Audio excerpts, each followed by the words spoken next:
Assalamualaikum warahmatullahi wabarakatuh. Banyak sekali pertanyaan jamaah, Ustadz kasih kami channel untuk kajian anak-anak muda. Di antara anak muda berasal dari Aceh, luar biasa, channelnya Maulizul Akbar Nak. Tonton, subscribe, like, share, komen. Assalamualaikum warahmatullahi wabarakatuh.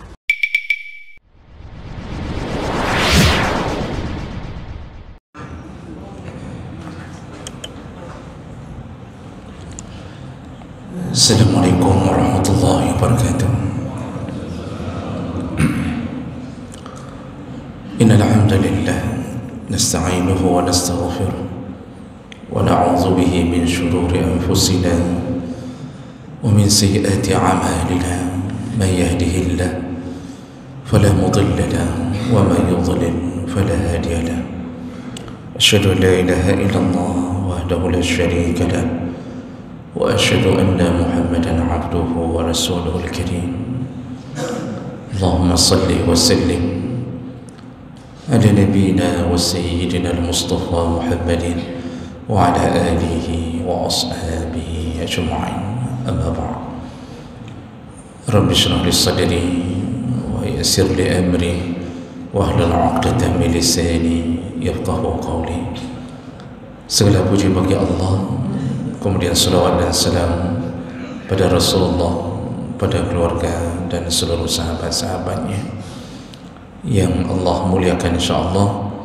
Bapak-bapak, ibu-ibu, jamaah salat subuh yang berhadir menembus kegelapan malam demi mengharap ridha Allah, mudah-mudahan Allah balas dengan surganya insyaAllah. Bapak ibu yang Allah muliakan, kita masih membahas tentang golongan orang-orang yang terbaik yang pernah disebutkan oleh Nabi SAW. Di pertemuan kita yang terakhir, kita membahas bahawa di antara orang-orang yang mendapatkan predikat terbaik dari Nabi adalah orang-orang yang membayarkan hutangnya tepat pada waktunya. Dan ini salah satu daripada penghargaan dari Allah Subhanahu wa taala, padahal kita statusnya adalah orang yang berhutang, bukan orang yang meminjamkan atau yang menghutangi. Tetapi orang berhutang pun bisa jadi orang yang terbaik dan bahkan bisa mendapatkan surga kapan? Ketika dia melakukan amanahnya sebagai orang yang berhutang, yaitu berjanji membayar di waktu yang telah ditentukan dan dia melakukannya. Dan ini adalah orang yang bahkan mungkin jarang kita temui di zaman yang penuh dengan fitnah. Bahkan yang sebaliknya, yang banyak kita temui setelah berhutang lalu melarikan diri, tidak membayarkan hutangnya. Dan kita sudah bahas di pertemuan terakhir kita begitu bahayanya mati dalam keadaan membawa hutang. Hancurlah, celakalah, terlaknatlah orang-orang yang meninggal tapi kemudian membawa mati hutangnya. Habislah pahalanya hanya untuk membayar hutang. Dan siksa demi siksa Allah telah persiapkan kepada mereka yang melarikan harta orang lain. Baik, kita lanjutkan orang berikutnya, yaitu orang-orang yang paling diharap kebaikannya dan paling terjaga dari keburukannya. Ini berdasarkan hadis Nabi sallallahu alaihi wasallam dari Abi Hurairah radhiyallahu anhu, anna Rasulullah sallallahu alaihi wasallam waqafa ala unasin julus. Pada satu hari Nabi berhenti di hadapan para sahabat yang sedang duduk-duduk. Faqal, lalu Rasulullah tiba-tiba bertanya kepada para sahabat, ala ukhbirukum bi khairikum min man syarrakum, maukah ku kabarkan kepada kalian orang-orang yang terbaik di antara kalian dan orang-orang yang terburuk di antara kalian? Qal fasakatu. Abu Hurairah mengatakan para sahabat diam, karena mereka tak tahu jawabannya. Wa qala zalika thalatha marrat. Lalu Rasulullah bertanya kepada mereka 3 kali dengan pertanyaan yang sama, mau ku kabarkan kalian siapa orang yang terbaik di antara kalian dan siapa yang terburuk? Faqala rajulun bala ya Rasulullah, akhbirna bi khairina min syarrina. Tentu ya Rasulullah, kabarkan kepada kami siapa di antara kami orang yang terbaik dan siapa yang terburuk. Qal, kemudian Rasulullah berkata, khairukum man yurja khairuhu wa yu'manu syarruhu. Manusia yang paling baik di antara kalian adalah orang-orang yang ketika dia hidup sangat diharap-harapkan kebaikannya dan juga sangat terjaga manusia dari keburukannya. Nah, hadis ini diriwayatkan oleh Tirmizi dengan derajat yang sahih. Hadis ini menceritakan tentang bagaimana salah satu dari kita yang bisa mendapatkan gelar terbaik dari Allah dan Nabi melalui akhlak yang mulia, yaitu di mana kita berada, orang-orang selalu merindukan kita dan orang merasa nyaman, tidak pernah terfikirkan akan rasa takut, khawatir dengan keburukan yang mungkin kita miliki. Nah, ini tentu pernah kita bahas sebelumnya. Di antara manusia terbaik juga Nabi menyebutkan bahawa khairun nas anfa'uhum linnas. Manusia yang paling baik di antara kalian adalah yang paling banyak manfaatnya kepada orang lain. Nah, kali ini Nabi menyebutkan manusia terbaik di antara kalian yang paling diharap-harapkan kebaikannya. Jadi kali ini Nabi ingin mengatakan bukan hanya bermanfaat, tetapi lebih daripada itu, yaitu orang terus bergantung, merasa butuh, merasa perlu dengan kehadiran kita. Dan ini tentu hubungannya adalah hubungan sosial, karena salah satu penentu kita mendapatkan surga atau tidaknya adalah lingkungan yang kita hadapi di masa hidup. Jemaah melakukan Allah Subhanahu wa taala, ini kebaikan yang dibuat oleh orang ini menyebabkan orang lain menandainya, dan mereka merasa kalau kita tak ada, seakan-akan kebaikan itu terhenti. Dan ini bisa terjadi pada semua tingkatan, semua level. Kalau dia seorang pemimpin, maka orang-orang berharap dan selalu merindukan kebaikannya. Begitu dia tak ada, maka orang-orang menangisinya. Orang-orang kembali berharap agar dia datang untuk menegakkan keadilan, untuk menghancurkan kezaliman. Dan inilah yang kadang-kadang kita dapatkan dari pemimpin-pemimpin yang dirindukan oleh rakyatnya. Dulu di masa hidupnya Rasulullah sallallahu alaihi wasallam, semua orang berharap mereka bisa mendapatkan kebaikan Nabi sallallahu alaihi wasallam. Tidak ada satu pun yang pernah menceritakan tentang celah atau tercela Nabi di salah satu akhlaknya, tak pernah. Semua orang kalau bicara tentang Nabi berharap bisa mendapatkan sentuhan kulitnya, bisa hidup bersamanya. Kenapa? Tak ada lain, karena berharap kebaikan Nabi itu mengalir kepada mereka. Begitu Nabi meninggal dunia, maka seakan-akan langit runtuh di hadapan mereka. Makanya Nabi SAW meninggal di hari Senin, dikuburkan di malam Rabu. Dan jenazah Nabi itu berada di atas pembaringannya, tidak dikuburkan mulai dari hari Senin, kemudian baru dikuburkan di malam Rabu.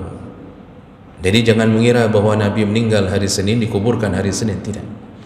Walaupun Nabi sendiri mengatakan bahawa kita sebaiknya mengurusi jenazah secepat-cepatnya. Ada apa? Ada apa dengan Nabi kita sehingga dikuburkan di malam Rabu? Kata para ulama, ada beberapa faktor. Yang pertama, semua sahabat meyakini bahawa jenazah Nabi tidak membusuk berdasarkan keterangan dari Nabi sendiri, dan itu benar-benar terjadi. Tidak pernah ada satu riwayat pun mengatakan jenazah Nabi berbau kemudian membusuk, berubah warnanya. Tidak ada, utuh seperti baru meninggal dunia. Jadi itu tidak mengkhawatirkan para sahabat. Lalu kenapa kemudian tidak dikuburkan segera? Begitu ramainya sahabat-sahabat dari belahan kota manapun, mereka datang berduyun-duyun hanya untuk bisa menatap Nabi lalu mensolatkannya. Walaupun Nabi sebenarnya tak perlu disolatkan, artinya tak perlu disolatkan, tak perlu didoakan. Solat itu hanya fardu kifayah, tetapi tak perlu didoakan kerana Nabi sudah maksum dan itu menjadi jaminan surga. Tapi Masya Allah, para sahabat datang, dan ketika itu salat jenazah dilakukan di dalam rumah beliau dan Rasulullah di atas pembaringannya. Tidak bisa dilakukan secara bersamaan, sehingga masuklah satu-satu dan tidak ada yang berani menjadi imam untuk salat jenazah. Abu Bakar pun tak mahu menjadi imam untuk mensolatkan jenazah Nabi. Jadi jenazah Nabi tidak disolatkan secara berjamaah. Kenapa begitu? Karena tak berani seorang pun mengimami seorang Rasul. Tak berani. Begitulah seseorang yang di mana beliau berada, orang-orang datang berharap-harap kebaikannya. Ketika beliau telah tiada, orang-orang merindukan beliau kembali. Dan itulah akhlak Nabi yang perlu kita tiru untuk menjadi manusia terbaik. Jadilah orang yang dirindukan kebaikannya oleh orang. Jadi bahasa sederhananya, orang mengatakan, mana bapa itu? Kalau tidak ada bapa itu, rasa-rasanya kita ada yang kurang. Orang-orang mungkin mengatakan, kemana bapa itu? Kemana si fulan? Kalau beliau tak ada, ini tak beres urusan. Kalau beliau tak ada, mungkin kita tak mendapatkan makanan seperti yang lalu-lalu. Kalau beliau tak ada, itu semua menunjukkan orang berharap kebaikannya. Maka seorang pemimpin yang adil itu dirindukan oleh rakyatnya, walaupun telah terjadi fitnah. Walaupun kita tak bisa sempurna seperti seorang Nabi SAW, tapi kita sudah bisa disebut manusia terbaik di saat kebaikan kita dirindukan orang. Lihatlah sekarang bagaimana penyesalannya orang-orang di Libya, penyesalan rakyat Libya. Memang benar Muammar Gaddafi dengan berbagai kekurangannya, dia juga terindikasi memperkaya diri dan keluarganya, tetapi dia pelihara rakyatnya, dia lindungi, dia jaga akidah, dia jaga agama rakyatnya. Semenjak Muammar Gaddafi memegang Libya, maka semua pendidikan digratiskan. Orang-orang pengangguran diberi rumah, fakir miskin naik derajatnya. Bahkan mereka bisa berjaya di hadapan dunia. Amerika gentar untuk mengganggu Libya. Semua minyak diperuntukkan untuk kesejahteraan rakyat. Begitu kehidupan Libya. Bahkan dulu ada salah satu universitas di Libya, dan itu berskala internasional, itu membuka diri untuk seluruh anak-anak di dunia untuk belajar di tempatnya dengan beasiswa yang sangat tinggi. Begitu sejahteranya. Jadi karena tertimpa fitnah, dan fitnah itu disebarkan oleh musuh di dunia ini terhadap kaum muslimin, yaitu Amerika, dan mereka tak akan berhenti memusuhi kaum muslimin. Terfitnahlah sehingga mereka membunuhnya dengan cara menghinakannya. Dan apa yang terjadi? Berselang hanya beberapa tahun, kehancuran demi kehancuran, berganti beberapa pemimpin, tak mampu lagi membuat Libya terangkat dari keterpurukannya. Hari ini cuba tanya kepada rakyat Libya, rindukah kalian kepada Muammar Gaddafi? Semua merindukannya. Hari ini tak selesai konflik antar suku di Libya sampai hari ini. Tak ada lagi kesejahteraan, tak ada lagi yang gratis-gratis, semua dinaikkan. Begitu kehidupan. Jadi orang-orang mulai mengatakan, sungguh kami menyesali telah membunuh Muammar Gaddafi. Begitulah orang yang dirindukan kebaikan. Masalah dosa-dosanya, itu semua urusannya dengan Allah. Selama dia tak berbuat dosa kepada sesama, kepada kezaliman terhadap sesama, maka itu dosa yang antara dia dan Allah. Kalau dalam hadis yang lain disebutkan bahwa Nabi pernah mengatakan, Allah tak peduli, diwanun allazi la ya'ba'uhu, iaitu ada dosa yang Allah tak peduli. Mana dosa yang Allah tak peduli?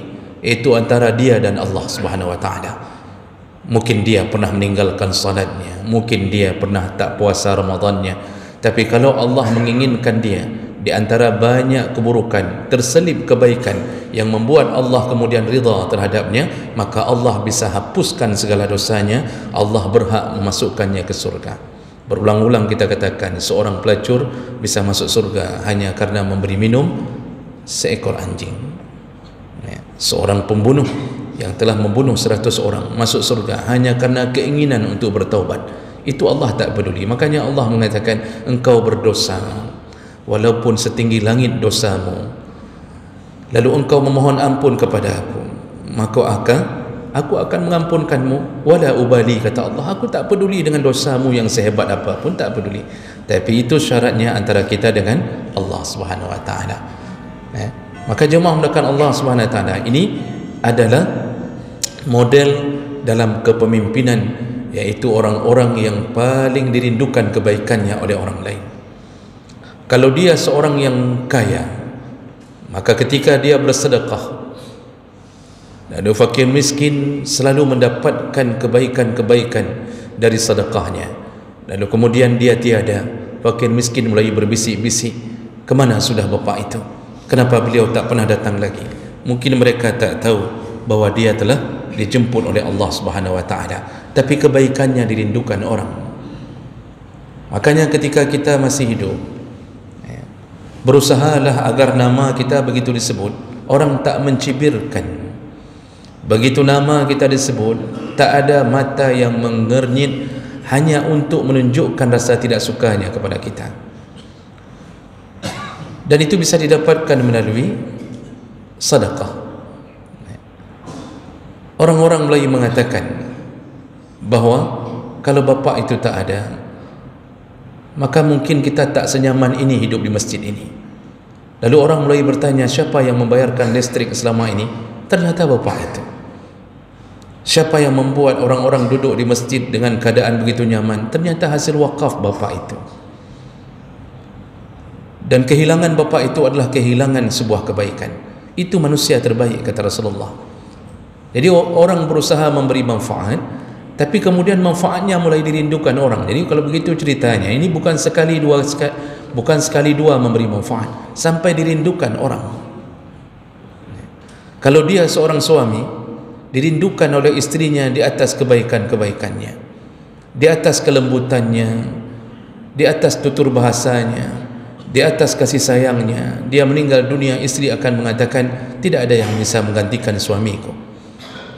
Makanya ketika dilamar Ummu Sulaim, istrinya Abu Darda, oleh sahabat yang lain, Ummu Sulaim mengatakan, tak ada yang bisa menggantikan Abu Darda di hatiku. Begitu kata Ummu Sulaim. Nah, bagaimana dengan istri kita, bapak-bapak yang Allah muliakan? Jangan sampai ketika kita meninggal malah istri kita yang memasang iklan, segeralah lamarlah diriku, sudah cukup lama aku tinggal bersama Firaun sebelumnya. Jadi buatlah hidup ini betul-betul orang merindukan kita. Dalam pekerjaan apapun sesuai dengan apa yang kita inginkan. Kalau kita menjadi sebuah panitia, menjadi seorang panitia, ya, apakah kita buat kebaikan-kebaikan, lalu orang mengatakan, pekan kacau dah orangnya, kenapa hancur sekali ni hari ini? Oh, ternyata kerana bapa itu tak datang. Dirindukan kebaikannya. Kalau kita menjadi panitia orang-orang yang berbuka puasa hari Senin dan Kamis, lalu ternyata sehari kita tak datang, tak ada yang mengatur, semua orang suka-suka, tak ada yang melakukan kebaikan-kebaikan itu kembali, ternyata karena bapa itu tak datang. Ini profil yang paling dicintai oleh Nabi SAW. Ya.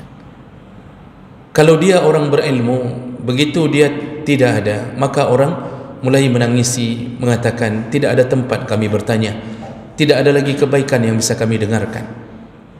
Orang merindukannya. Itu yang Nabi maksud. Orang yang terbaik di antara kalian adalah orang yang paling diharapkan kebaikannya. Lalu Nabi menyambung, satu tambahan kata Rasulullah, dan orang-orang sangat terjaga dari keburukannya. Artinya kehadirannya sama sekali tak pernah membuat orang khawatir untuk tinggal bersamanya.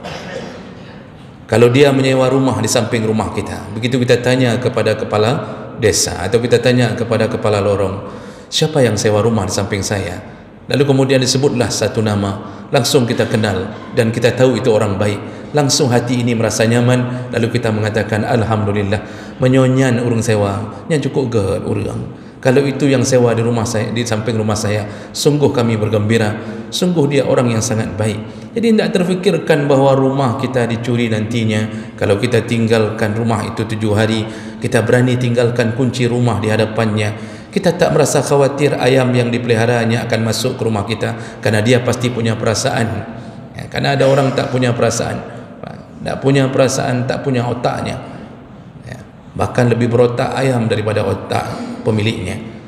Tapi kalau kita tinggal dengan orang baik, tak ada sedikit pun di hati, orang mengatakan, itu kalau tinggal sama fulan, itu nanti kamu akan begini, maka kita, oh tidak, semua orang sudah tahu beliau orang saleh, beliau tidak akan mengganggu kita. Jadi betul-betul kehadiran kita tidak sama sekali ditakuti oleh orang, tidak dikhawatirkan oleh orang. Ketika orang berbisnis dengan kita dan dia yakin sekali pasti bisnis ini tidak akan tertipu, kalaupun merugi bersama, dan dia yakin dia tak akan dikhianati. Kalau kita angkat menjadi orang yang menjaga perusahaan kita, maka mulai dari kepala perusahaan yakin ini orang-orang baik, dia tak akan mungkin melakukan sesuatu yang akan merugikan perusahaan kita. Itulah manusia yang paling baik, dirindukan kebaikannya, orang merasa aman dari keburukannya. Jadi jangan jadi orang sebaliknya, kehadiran kita menyebabkan momok, menakutkan, orang tak bisa tidur hanya karena berjaga-jaga sepanjang malam agar rumahnya tak diganggu oleh tetangganya yang buruk ini. Jadi jangan sampai menjadi manusia yang paling dibenci, kematiannya dirindukan. Kematiannya dirindukan. Semua berharap-harap pajan mati dajenyan, pajan mati asenyan. Orang mengatakan pun bukan namanya, diganti namanya menjadi anjing. Kapan mati babi itu? Kapan mati anjing itu? Nah, jadi jangan sampai kita disebut orang dalam keburukan. Rasulullah SAW menyebutkan seorang muslim, ayyuma muslim yamut, seorang muslim yang meninggal di dunia, fayashhadu lahu arba'atun min jiranihi, dipersaksikan kebaikannya oleh 4 tetangganya, dipersaksikan kebaikannya. Wala yashhadhu ila al-khair, dan mereka betul-betul tidak berkata-kata kecuali yang mereka katakan hanya yang baik. Maksudnya selama kami tinggal bersamanya tidak ada keburukan yang kami dapatkan, benar-benar hanya kebaikan. Hanya itu yang kami dapatkan. 4 orang tetangga memuji di atas kebaikan kita. Apa kata Rasulullah? Allah berkata ketika mendengar bisik-bisik tetangganya, bapaknya kok God, ibunya kok God, God tak urang selama tinggal bersama kami, tak pernah dia sakiti kami, dia pergi kemana pun dia selalu membawa hadiah untuk kami. Kalau kami tinggalkan rumah, maka kami meminta beliau untuk menjaga rumah kami. Betul-betul orang memuji kita. Ketika bisik-bisik itu terjadi, Allah mendengarkannya. Lalu Allah berkata, qabiltu qawlakum wa ghafartu lahu ma la ta'lamun. Ku dengarkan dan ku terima perkataan kalian, maka ku ampunkan dosa jenazah ini dengan semua yang kalian pun mungkin tak tahu. Begitulah hebatnya menjadi orang baik. Maka jemaah melakukan Allah, jadilah orang terbaik, bermanfaatlah kepada orang lain, buatlah orang merindukan kebaikan kita, dan jauhkanlah, pantangkanlah agar orang tak benci dengan keburukan dimanapun kita berada. Mudah-mudahan kita salah satu golongannya, dan mudah-mudahan Allah kumpulkan kita kembali di dalam surganya. Amin ya rabbal alamin. Subhanakallahumma bihamdik, asyhadu an la ilaha illa anta, astaghfiruka wa atubu ilaik. Wassalamu alaikum warahmatullahi wabarakatuh.